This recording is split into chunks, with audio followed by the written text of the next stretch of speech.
नमस्कार दोस्तों, मैं डॉक्टर योगेश शर्मा आप सभी का अपने YouTube चैनल में स्वागत करता हूं। हमारा शरीर एक कॉम्प्लेक्स मशीन की तरह है जिसमें बहुत सारे सिस्टम्स हैं, जैसे कि रेस्पिरेटरी सिस्टम, गैस्ट्रोइंटेस्टाइनल सिस्टम यानी digestive system, blood circulatory system, urinary system और भी।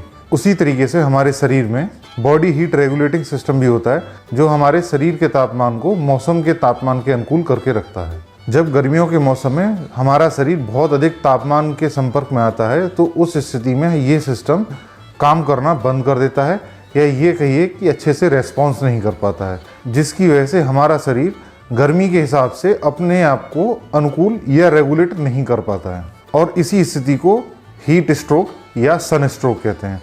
आम भाषा में इसे लू लगना भी कहा जाता है। हीट स्ट्रोक या सन स्ट्रोक एक जानलेवा स्थिति होती है क्योंकि इसमें ऑर्गन फेलियर का भी खतरा रहता है।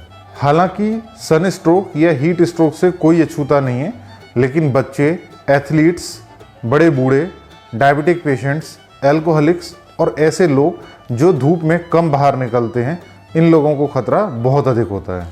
वैसे तो हमारे शरीर का नॉर्मल टेम्परेचर 98.6 डिग्री फ़ारेनहाइट है, लेकिन सन स्ट्रोक या हीट स्ट्रोक में हमारे शरीर का तापमान 104 डिग्री फ़ारेनहाइट से भी अधिक हो जाता है। अगर हम हीट स्ट्रोक या सन स्ट्रोक के लक्षणों के बारे में बात करें तो बॉडी टेम्परेचर के अधिक हो जाने के अलावा नोजिया, वॉमिटिंग, कन्फ्यूज़न, चक्कर आना, बेहोशी आना, चुभने वाला सिर दर्द, सिर घूमना, गर्मी के बावजूद भी पसीना ना आना, गर्म, लाल और ड्राई स्किन हो जाना, मसल्स वीकनेस, हार्ट बीट का तेज हो जाना, तेज और ऊपरी रूप से सांस लेना और इसके अलावा लो बीपी, ये अन्य लक्षण हैं।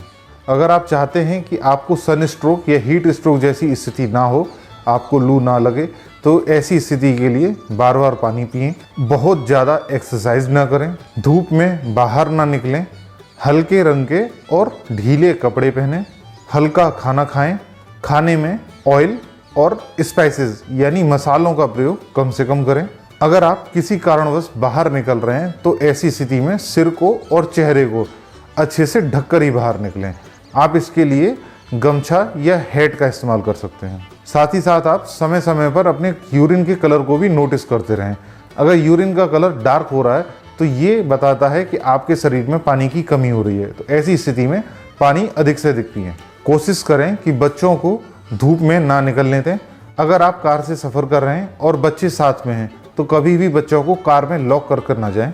साथ ही साथ खाने पीने में ठंडी चीज़ों का इस्तेमाल करें। चाय, कॉफ़ी और अल्कोहल को बिल्कुल अवॉइड करें। बाहर निकलते समय आप सनस्क्रीन भी लगा सकते हैं। इसकी वजह से आपको हीट स्ट्रोक या सन स्ट्रोक का खतरा कम से कम होगा। अगर आप कहीं धूप में बाहर गए हैं और आपको वापस लौटने पर अपने शरीर का टेम्परेचर सामान्य से कुछ बढ़ा हुआ महसूस होता है, तो ऐसी स्थिति में आप वापस लौटकर किसी ठंडे स्थान पर रुकें, लेट जाएं और पैरों को सामान्य स्थिति से थोड़ा ऊंचा रखें, यानी कि आप पैरों के नीचे तकिया को लगा कर रखें। बार बार थोड़ा थोड़ा करके पानी पीते रहें। ध्यान रखें कि पानी बहुत अधिक ठंडा नहीं होना चाहिए। अपनी स्किन को ठंडा रखें। स्किन को ठंडा करने के लिए आप स्पंज या स्प्रे का इस्तेमाल कर सकते हैं। साथ ही साथ बॉडी टेम्परेचर को कम करने के लिए गर्दन और बगल में कोल्ड पैक लगा सकते हैं। ऐसा करने से आपका टेम्परेचर बहुत जल्दी डाउन होगा। साथ ही साथ इस बात का विशेष ख्याल रखें कि बड़े बूढ़े लोगों में, छोटे बच्चों में और इम्यूनो कम्प्रोमाइज्ड पेशेंट्स में आइस पैक का इस्तेमाल नहीं करना चाहिए। अगर स्थिति ज़्यादा गंभीर है और परेशानियां बढ़ती जा रही हैं तो ऐसी स्थिति में तुरंत डॉक्टर से संपर्क करें। इसके अलावा आप कुछ एग्जामिनेशन भी करा सकते हैं, जैसे कि यूरिन टेस्ट, जिससे आप किडनी डैमेज का पता कर सकते हैं, ब्लड टेस्ट, जिससे आप सोडियम और पोटेशियम आयंस की स्थिति का पता कर सकते हैं, ईसीजी के द्वारा आप अपने हार्ट की एक्टिविटी को भी देख सकते हैं। इसके अलावा आप चेस्ट एक्सरे द्वारा लंग्स की कंडीशन का पता लगा सकते हैं।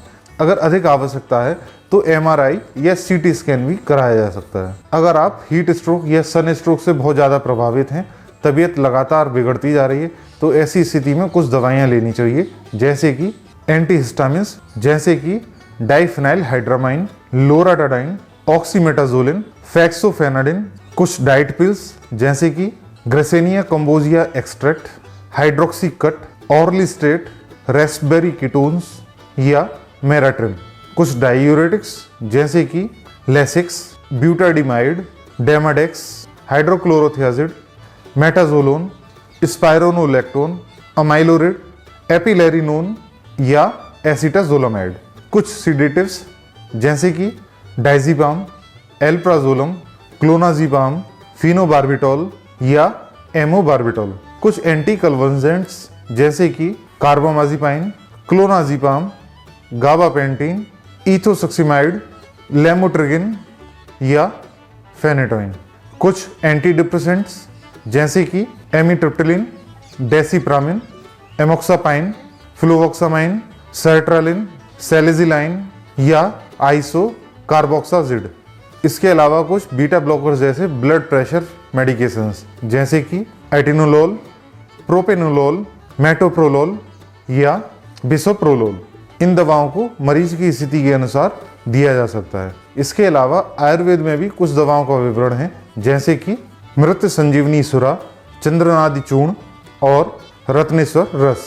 इसके अलावा कुछ जड़ी बूटियां जैसे कि आंवला, चंदन, नारियल, उशीर, तरुणी, परपत, गंभारी, करकरी, दुर्लभा, मेथी और तुलसी। इनका भी सेवन आप लू लगने पर कर सकते हैं। वहीं घरेलू नुस्खे के रूप में नारियल के तेल की मालिश, खस का शरबत, प्याज का रस पी सकते हैं। साथ ही साथ उसे हाथ पैरों पर लगा भी सकते हैं। धनिया का पानी पिएं, छाछ पिएं, इमली का पानी पिएं, सेब का सिरका पिएं, चंदन का पेस्ट बनाकर हथेलियों पर, सिर पर और तलवों पर लगा सकते हैं। आम का पन्ना पी सकते हैं, बेल का जूस पी सकते हैं, पुदीना और नींबू की शिकंजी पीनी चाहिए। इसके अलावा एलोवेरा का जूस भी हीट स्ट्रोक या लू के लगने पर बहुत फायदेमंद साबित होता है। वहीं खाने में फ्रेश फ्रूट्स और वेजिटेबल्स जैसे कि संतरा, केला, पपीता, अंगूर, अनानास, तरबूज, खरबूज, खीरा, ककड़ी, नींबू, शहतूत, प्याज और टमाटर का सेवन अधिक से अधिक करें। इनमें पानी की मात्रा बहुत अधिक होती है जिससे कि ये आपको हाइड्रेट रखने में मदद करेंगे। तो ये था सन स्ट्रोक या हीट स्ट्रोक के बारे में कि लू लगने पर आप किस तरीके से आयुर्वेद या एलोपैथी में अपना उपचार कर सकते हैं। उसके अलावा कुछ घरेलू नुस्खे जो आपको हीट स्ट्रोक में बहुत फ़ायदा देंगे। अगर आपको ये वीडियो पसंद आया हो तो इस वीडियो को लाइक करिए, कमेंट करिए और शेयर करिए। चैनल को सब्सक्राइब करें और बेल आइकन जरूर दबाएँ जिससे कि आपको हमारे आने वाले वीडियो समय पर मिलते रहें। धन्यवाद।